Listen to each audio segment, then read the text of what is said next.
Good morning. Welcome to Hobby Evolution. Happy Monday. Cheers. I'm finishing up my Trader Joe's coffee. I'm going to go back to the Door County Brewing. Maybe the peanut butter crunch or there's another flavor that I like. Can't remember. But what's up? Good morning. Happy Monday. Sunday was busy. A lot of shipping. I did not with the amount of shipping. I also did a couple videos yesterday afternoon, one of which is posted. Finally, a new Nostalgia Breaks was published last night. E.T. from 1982 tops. So that break is now live on my YouTube channel. I will be getting to a couple other Nostalgia Breaks this week.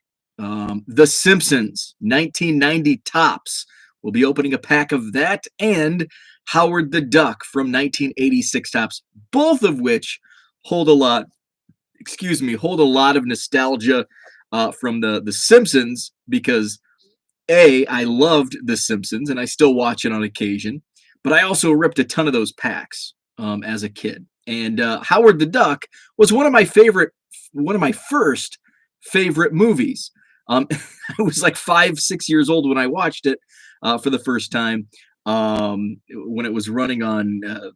Here's what's funny: when I was like really young, like 4, 5, 6, we had cable TV, like in the mid '80s. My dad built the house I mainly grew up in, moved in when I was like 6, and didn't want cable or satellite dish. And back then they were the big saucers. So I had 4 channels basically.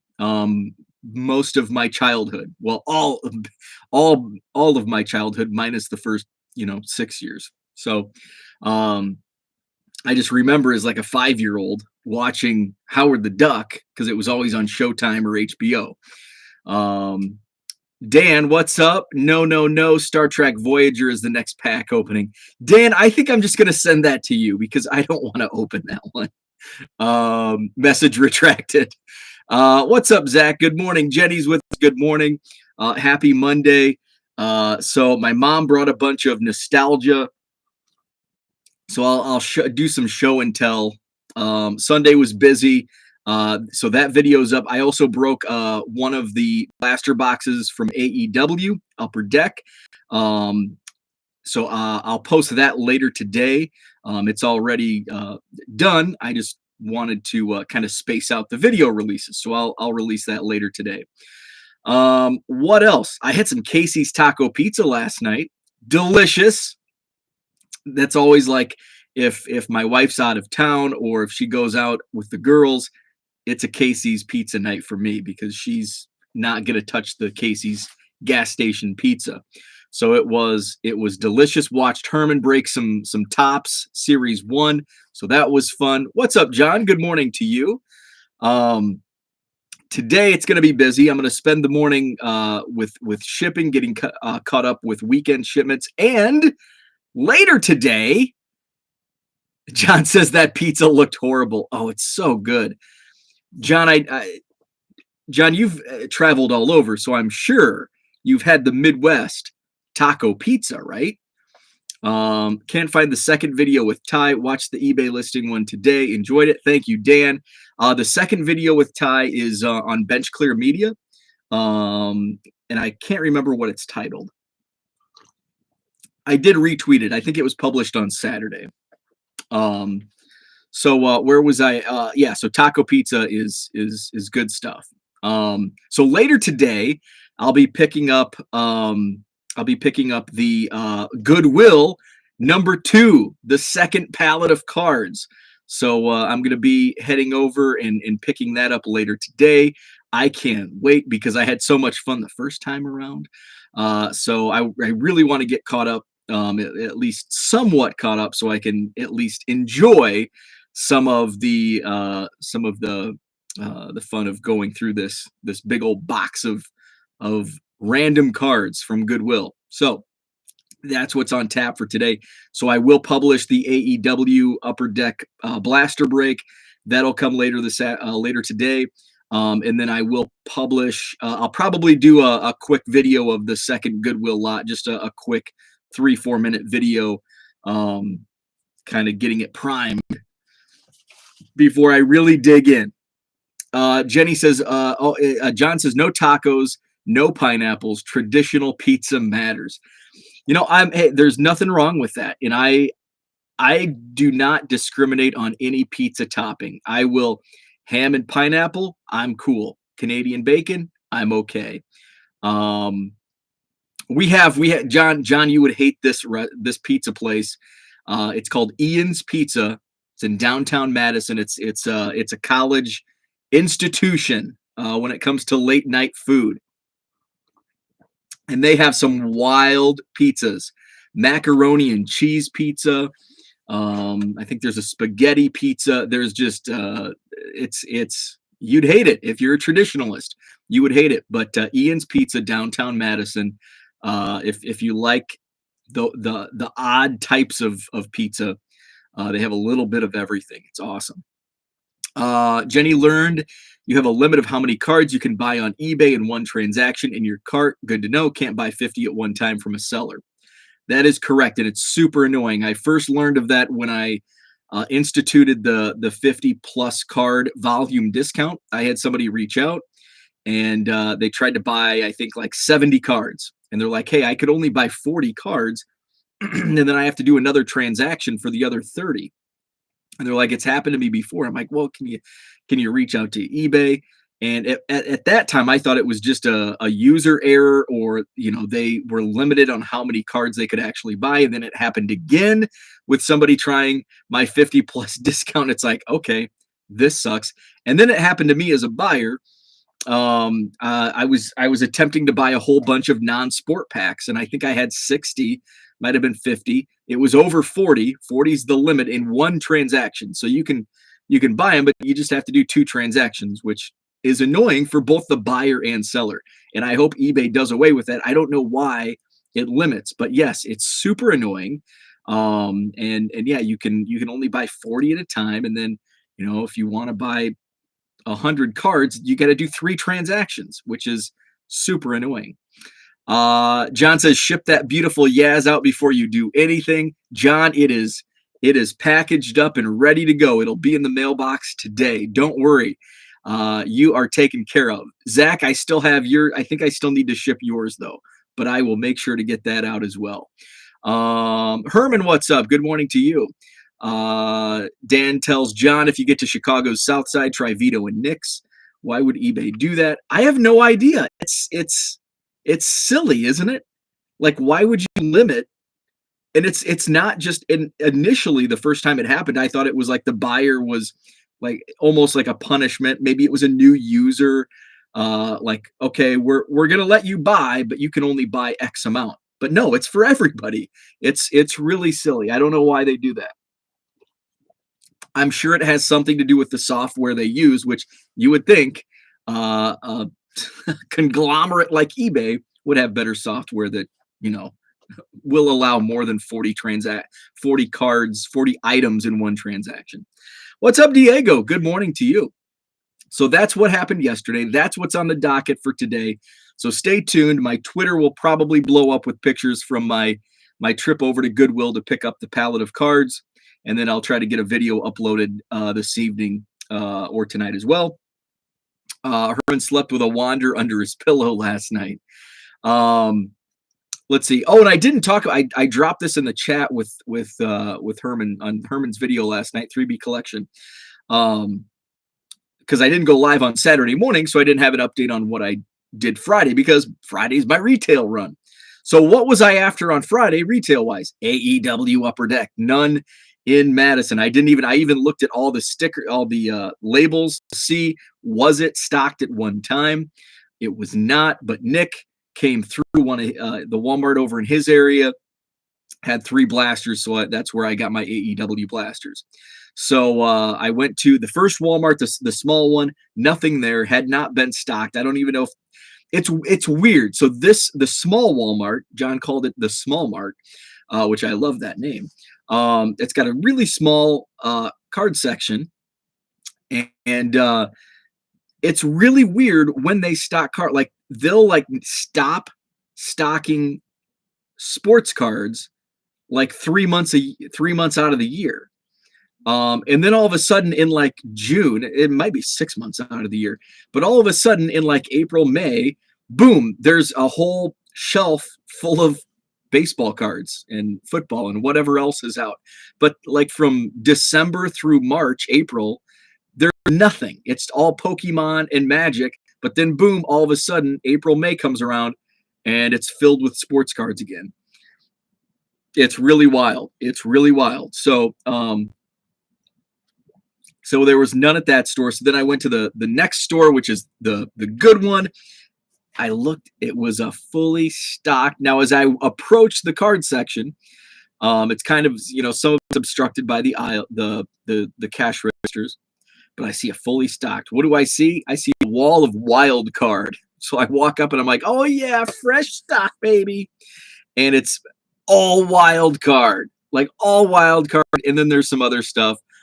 There was a box of fat packs of playoff football, which I have no interest in. And then there was, I think some random basketball that I've, already opened and didn't have any need for. They did finally. I've got 20,000 penny sleeves. I spent a month and a half. I spent 6 weeks hitting all the Walmarts trying to find penny sleeves because I didn't want to put a big bulk order in. And nothing. I get my 20,000 penny sleeves in. Now all the Walmarts have all these penny sleeves. They had a whole pile of them, of the good ones, not just the 100 packs, but the 500 packs that are like $6. I mean, my 20,000 penny sleeves, it's better for me because I use them all first off, and I also get them for like a half a penny a piece, whereas I'm spending about a penny and a half on these at Walmart. So I left that one, went to the other one. Oh, by the way, it had been stocked with Top Series 1. I guess that's the main reason I'm telling this story. Completely stocked with Top Series 1, completely wiped out in, maybe an hour or two since it had been stocked. I mean, it was a pretty fresh stock with empty spots where all the Top Series 1 would have been. Somebody cleared the shelves of Top Series 1. Imagine that. That's crazy. And then I went to the next Walmart again. No Top Series 1. Absolutely, completely wiped out. And you can tell because there's the empty spaces, and what's the tag say? Top Series 1. Let's see. Doesn't eBay make a percentage on sales? They sure do, which that's what I always had an issue with as far as charging for listings. Because it's one of those, if you crunch the numbers, the more sales you make, the more, final value fees, where they were charging, say it's 10 to 20 cents per listing of charging. I'm going to get to my, whatever number it is of free listings and stop. I'm not going to spend, because you still, on top of your insertion fee, you have a final value fee you have to pay. So especially if you're selling low dollar stuff, there's no, it's a waste of money to spend on that insertion fees. It's like, why does eBay do that? They're limiting people selling. If they do away with insertion fees, people are going to list a ton of crap, and eBay is going to make a ton more money on final value fees, as opposed to, kind of got that ceiling, because people aren't going to list more because of the insertion fees. So it is silly. Diego, thank you for the Phillies. You bet. Nope, that Wander is already in a binder. Bots could just go crazy and gobble stuff up and not pay for it, I suppose. When I say bots, I mean preteens. I guess that's bot protection. That could be. David, good morning to you. Jeremy, what's up? Good morning. I bought 2,000 card dividers this week, tripping over them like they're Legos. Now they're multiplying. So my mom is retired, and so now she's in like that purge. Like when you're retirement age, you just start purging stuff. So she's not purging her stuff. She's purging my stuff it's fun for me. And here's, I'm a hoarder. Can you see? I'm a hoarder, but also I always think something has value. I always think, oh, I'll sell this. And I know that it's, probably inaccurate. Although some of this stuff, there's one thing I'm going to show you that it's like, I never would have thought. And I looked it up on eBay. I looked up sold prices, and I was shocked by what some of the sales were. So there's something to it. Maybe everything does have value, as I just packaged up a Brian Taylor and a Todd Van Poppel card that sold for $1.50 on eBay. So my mom's purging my stuff, and I like when I go home and visit family, there's some downtime. I like going through an old box of my stuff, and it's not always there. So when I go through it, it's like, even though I might have gone through this box 2 years ago, it's still kind of fresh. When I go through it, it's like, oh yeah, I remember that.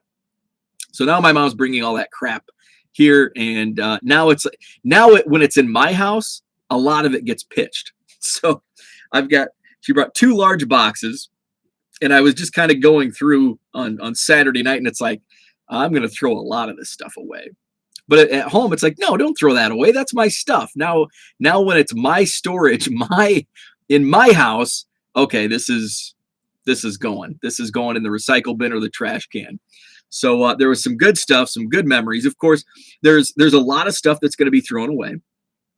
And then there's some stuff that I'm just going to keep because it's nostalgic. It's personal memories. And then there's some stuff I'm going to sell because surprisingly, some of it does have value and I can move it. Dan says, asked about eBay making money on sales because maybe that's why they max out at 40 or 50 cards and make them purchase again. But can't imagine people using eBay like Sportlots putting that much in their cart. When I was having it, the reason I had that many, and I get part of the reason is if it's a large scale seller, I have over 10,000 cards in my eBay store. Somebody can come in and they're like, oh, wow, you've got great prices. I'm going to buy 50 cards. Especially when you do volume discounts, I had 25 or 30% off when you buy 50 or more. That was why I had some customers buy a ton of cards. So, and I don't know if this is a new thing or not, because I haven't had the volume in my eBay store to make those types of volume sales.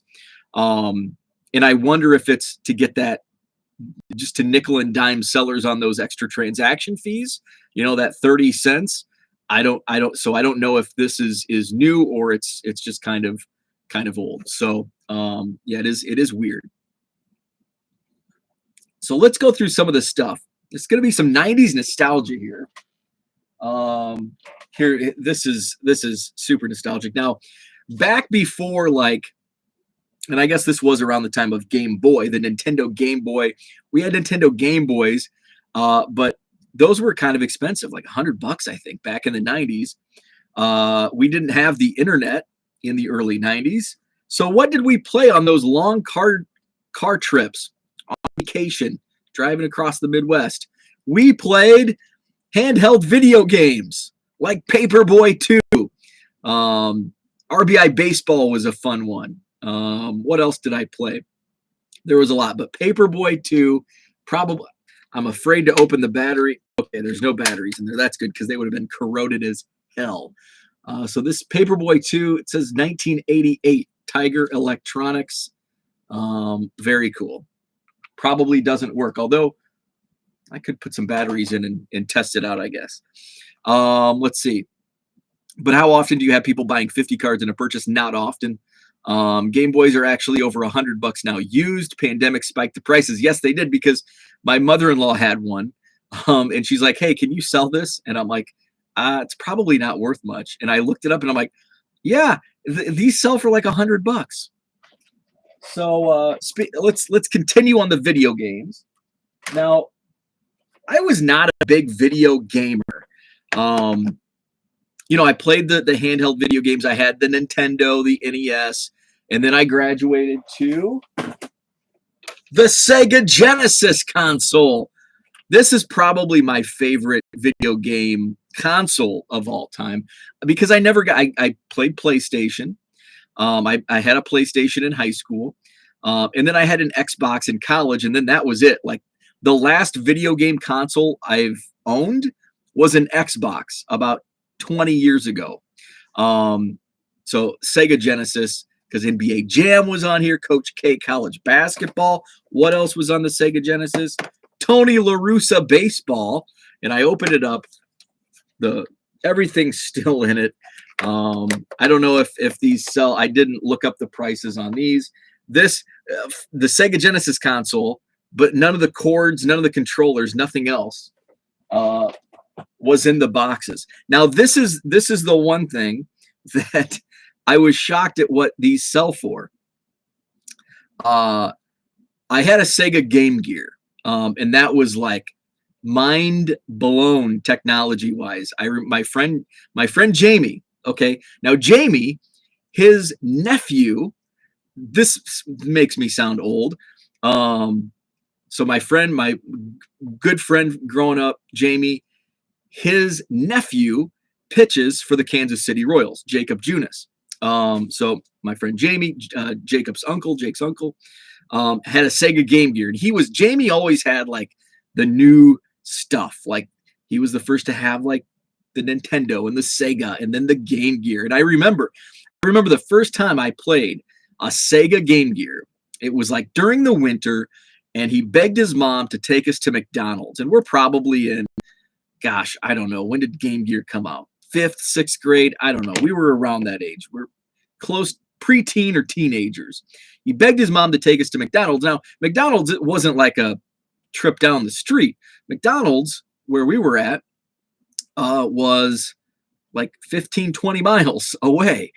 So it was a drive to McDonald's, and it was night, and I remember the Game Gear was in color, and we're in the back seat playing, and I was playing Mortal Kombat on Sega Game Gear, and I'm like, I have to have one of these.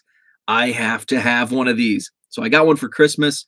One of the first games that I got, Beavis and Butthead. Beavis and Butthead for Sega Game Gear. And this was such an awesome game.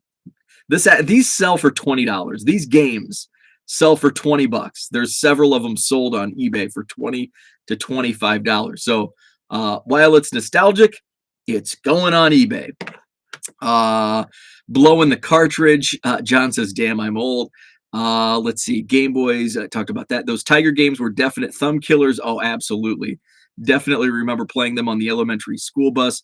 I would play them a lot at like Thanksgiving, because I didn't have, when we spent like at my aunt's house, her kids were all like much older than me. And then, so my first cousins were much older on that side that we went to holidays with, but then their kids were much younger. So I was like on this island. So I like lived through Thanksgiving and Christmas holidays playing Paperboy and RBI baseball on those handheld electronic games, because my cousins were either much older or much younger. Let's see. I remember playing Earl Weaver baseball on PC. I never played that one. John says, get it all slabbed. Console, games, joysticks. The whole decade will be slabbed soon. Reggie Jackson baseball on Sega Master System. Never played that one either. Jeremy asked, did you go to Kewanee McDonald's or Geneseo? So that particular, and I actually, sometimes I have a great memory, and I can remember this. I can remember in playing Mortal Kombat on Jamie's Sega Game Gear on some random Friday night in 1994, going to the Geneseo McDonald's. And it was the new one. It was because I think that the new one there on the corner was built in like the early 90s. It was probably brand new at that time. So it was the Geneseo McDonald's, but I can't remember to like take the trash out. But we did. So living in Anawan, growing up in Anawan, we would split between Kewanee and Geneseo. And my mom was from Geneseo, so a lot of times we went to Geneseo, or if we went shopping in the Quad Cities, if you go to the mall, you have to go to the Quad Cities. So that's, we would stop in Geneseo. So, but we did a lot of Kewanee as well. And like my sister and nephews lived in Kewanee. So we actually split half in living in Anawan. I mean, Kewanee and Geneseo was same exact distance to get there.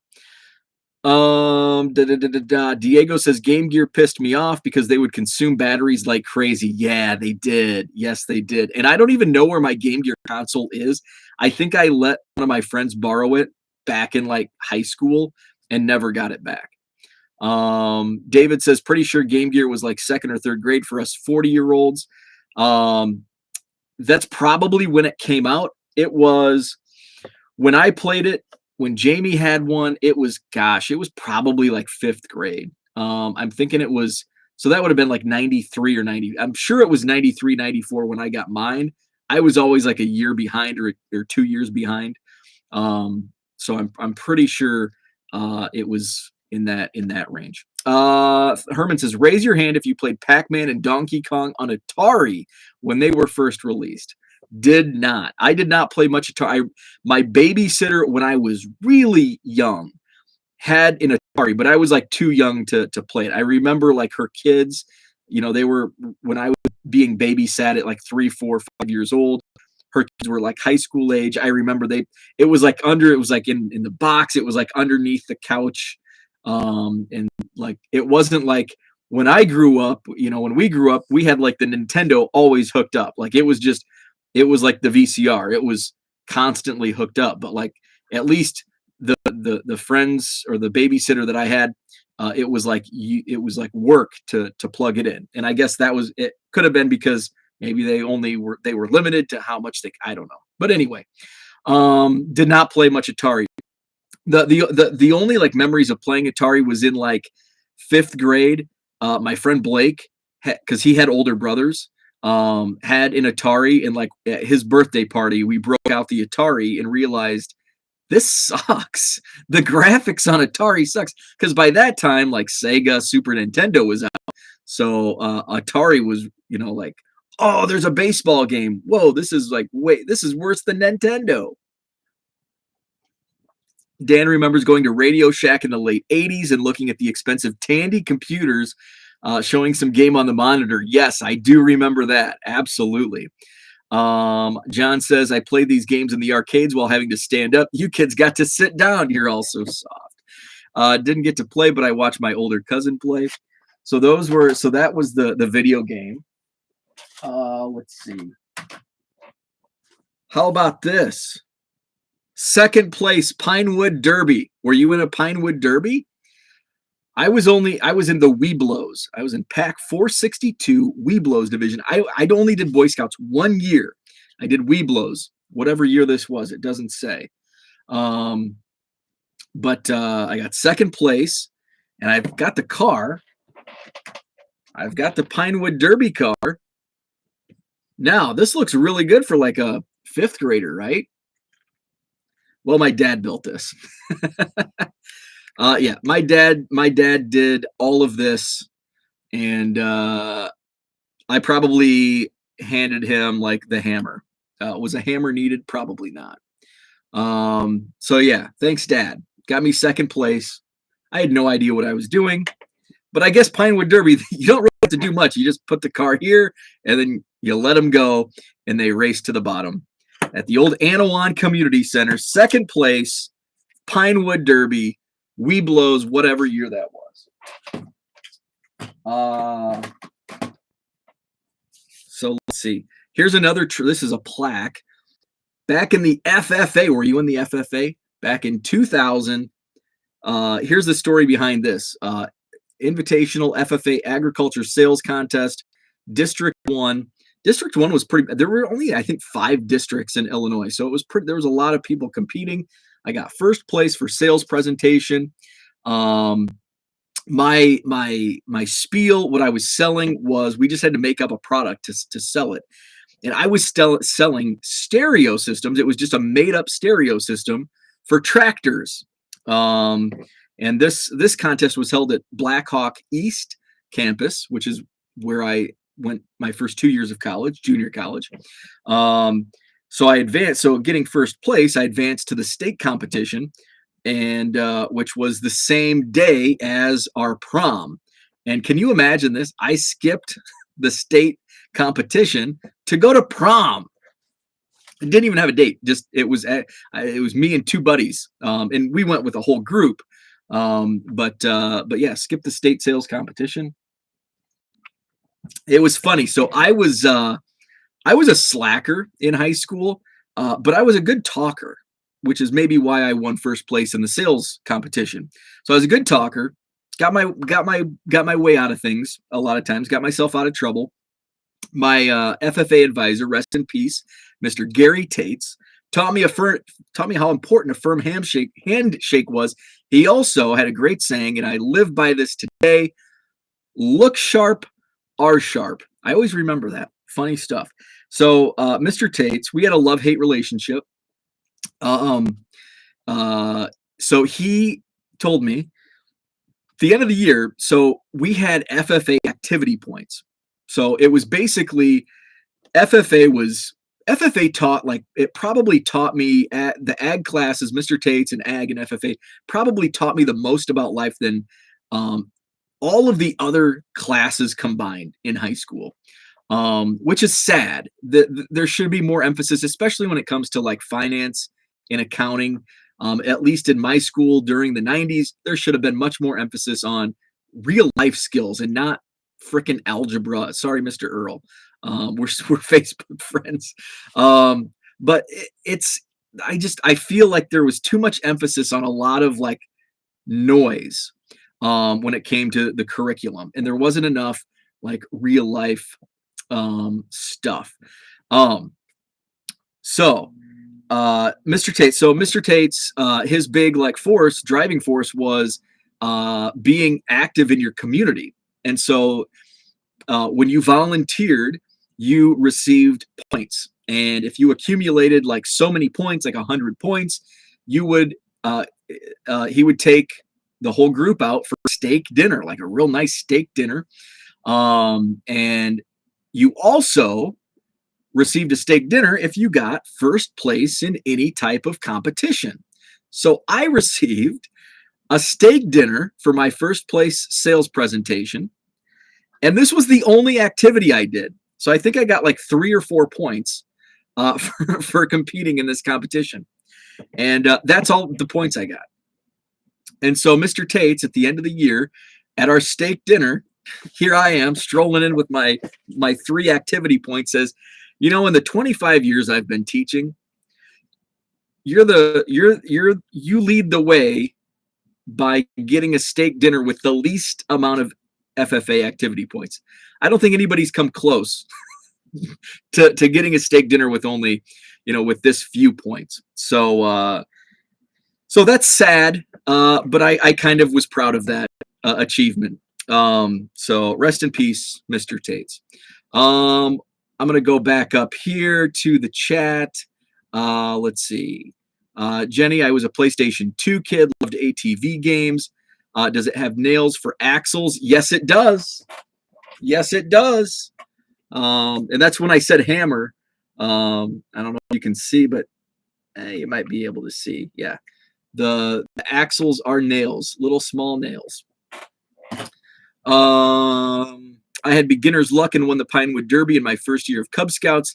Think all of our parents or family friends built them. Hopefully, that'll make me feel better about myself for just handing my dad the hammer. Graphite powder was your friend. Yes, it was. I had no idea what it was, and I just like dumped it in there. Any PED controversies in the FFA? Not with the humans, maybe with the cows or the horses, but not with us. It was the 90s. That's true. I was in high school during the height of the PED era. Herman loved FFA. At a local mall in the area, they have card shows. They hold the area's Pinewood Derby. Crazy how they have like computer timing, TV showing replays, and multiple camera angles. We had none of that. We had track, people, and cars, and that was it. I'm actually in college now, and it amazes me how little relevant knowledge is actually being taught. It is. It's sad. It's sad how,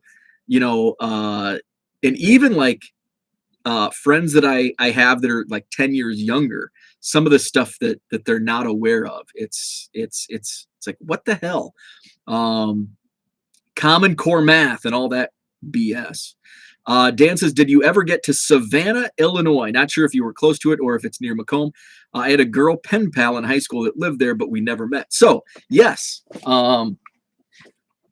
I have been to Savannah. So Savannah, from where I grew up, is not too far away. It's pretty far from Macomb, but I grew up in Anawan, which is in northern Illinois, and it's probably Savannah to Anawan is maybe 30 or 40 minutes. So I've driven through it. I haven't really spent a lot of time. I think there's a restaurant there called Poopy's.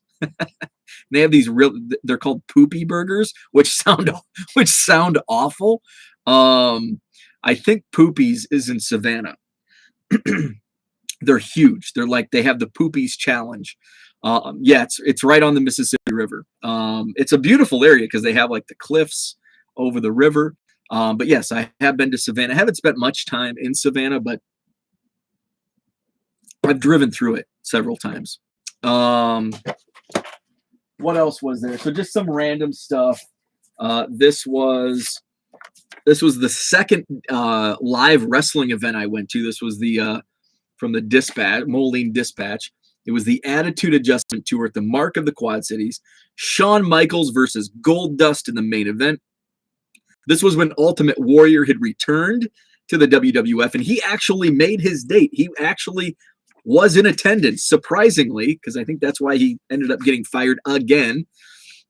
So he fought Vader, and then Undertaker versus Mankind, which was like my favorite event. I was a huge Undertaker fan. So that was fun. And then this picture I saw, and I'm like, oh, there's some marking on it.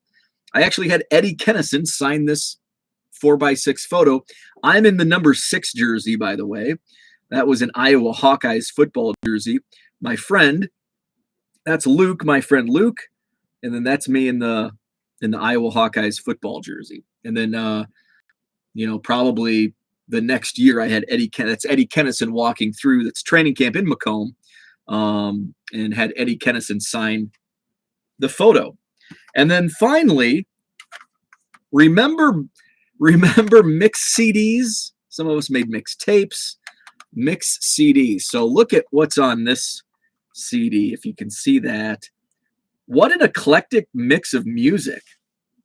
A little bit of everything on this mix CD. The Gorillaz, Clint Eastwood. So this probably was early 2000s. American Woman by the Guess Who, November Rain, and Don't Cry by Guns N' Roses. And then we go into Hadaway, What Is Love? That's the Night at the Roxbury song. And then a whole slew of Huey Lewis in the News. We're Not Here for a Long Time, I Ain't Perfect, Forest for the Trees, and Whole Lotta Lovin'. Then we go into Incubus with Echo, India R.E., Butterfly. I don't remember that song. A couple of songs by Jewel. Guns N' Roses, Hadaway, Huey Lewis in the News, Incubus, and Jewel on one mixed CD. Jimmy Ray, Who Wants to Know? Who Wants to Know? Who Wants to Know? Are you Jimmy Ray? Who Wants to Know? That's a song I forgot about. John Mellencamp, Small Town. Love that song. One of my all-time favorites. John Waite, Missing You, and Johnny Rivers, Secret Agent Man. Is that not the most eclectic mix CD list right there? From Johnny Rivers, Secret Agent Man, all the way up to Incubus, Guns N' Roses, Jewel. Unreal. So, Dan says, is there a city named Shabona? Yes. Shabona is the high school there is called Indian Creek, and it's like to the east of Savannah, but it's probably 30 minutes east. I think that was the name. Can't believe I remember that. Yeah, Shabona Indian Creek. And that's actually, Shabona's probably a little closer to where I grew up in Savannah. Let me see if now Shabona, I don't know if I've ever been to Shabona. I'm going to try to find. Shabona's in DeKalb County, which is up north. So Savannah's closer than Shabona. I got the map up. And it's actually, Shabona's the same size as the town I grew up, about 900 population. Oh, no, it's Oh, it's right on. So it's directly west of Aurora and Naperville, and kind of by Amboy, Paw Paw. So, okay, it's just off 39, Interstate 39, which I probably have driven through Shibona. Now, yeah, because it's right on Highway 30, which I've taken from the Sterling Rock Falls area. And then I think I went into Aurora that way because Hinckley, Big Rock. Yeah. So I've driven through it once, just once. So yeah, Shibona, Illinois. So that's what I had for today. Thanks for tuning in. Little nostalgic look at my childhood from the 1990s. Stay tuned. Later today, I'm gonna publish the AEW Blaster Break. So if you're into wrestling, AEW wrestling, going to publish that video later this morning. Medium Rare Cards, what's up? Caught your interview on Breaker Culture. I appreciate it. Great stuff. Thank you so much. Thanks for subbing. Ty, I mean, I can't thank Ty enough. I'm over 900 subscribers already. When I did those interviews, 4 days ago, I was at 650 subscribers. Now I'm at 900 and some.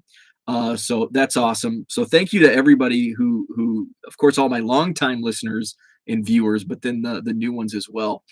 So I can't thank Ty enough for all the help with bumping those sub numbers. My goal was 1,000 by the end of the year, and getting close. It's not even March. Tomorrow's March 1st. That's crazy. And getting close. Dan says that's not it. It must have been Savannah. I know she wasn't near Chicago. So Shabona's basically right in between Iowa and Chicago. It's not. I wouldn't say it's close to Chicago. It's still probably, because Aurora to Chicago is like an hour and a half, and Shabona to Aurora is probably a half an hour. So, it's a good 2 hours. Shabona is a good 2 hours from Chicago. But Savannah's all the way across on the Mississippi River, right on the border of Iowa. Congrats on 900. Thank you so much. Herman, you too. So later this morning, I'll upload the AEW Upper Deck Blaster Break, show you what I had in there. And then I'll be picking up the Goodwill 550 pounds of trading cards. I'll be stopping at Goodwill today, picking that up. So I'll have content on Twitter at 1 million Cubs. And then I'll try to put together a quick video just highlighting some of the stuff that I pull out early on. So that's what's up for today. Back at it live tomorrow morning, 7 a.m. I will get some more nostalgia breaks uploaded this week. I won't get to one today. Maybe tomorrow. We'll see how the day goes. So have a great Monday. Aurora is like 50 minutes from the west side of Chicago. Okay, yeah, and just depending on traffic, I guess it's an hour, could be an hour and a half with heavy traffic. So have a great Monday, and we'll talk tomorrow morning.